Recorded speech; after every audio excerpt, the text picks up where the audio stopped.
નમસ્કાર, ખબર ગુજરાત સાથે હું આપની સાથે મહેન્દ્ર। સમાચારની શરૂઆત કરીએ બનાસકાંઠાથી। તો બનાસકાંઠાના પાલનપુર ખાતે આજે ડીસા ધારાસભ્ય અને નવનિયુક્ત મંત્રી સ્વરૂપજી ઠાકોર તેમજ પ્રવીણ માળીનો કમલમ કાર્યાલય ખાતે આગમન થતા ભાજપના સમર્થકો અને આગેવાનોમાં અનેરો ઉત્સાહ જોવા મળ્યો હતો। ત્યારે મંત્રી તરીકે પ્રથમ વખત પહોંચતા બંને નેતાઓનું ભવ્ય સ્વાગત અને સન્માન કરવામાં આવ્યું।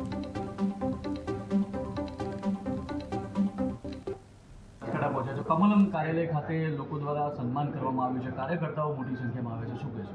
પ્રથમ તો મારા શ્રેષ્ઠ નેતૃત્વનો હું ખૂબ ખૂબ આભાર માનીશ, જે અમને આજે જે ભૂપેન્દ્રભાઈની સરકારની અંદર જે કામ કરવાનો મોકો આપ્યો છે એ બદલ સર્વનો હું આભાર માનું છું, મારા વિસ્તારનો આભાર માનું છું, મારા જિલ્લાનો આભાર માનું છું।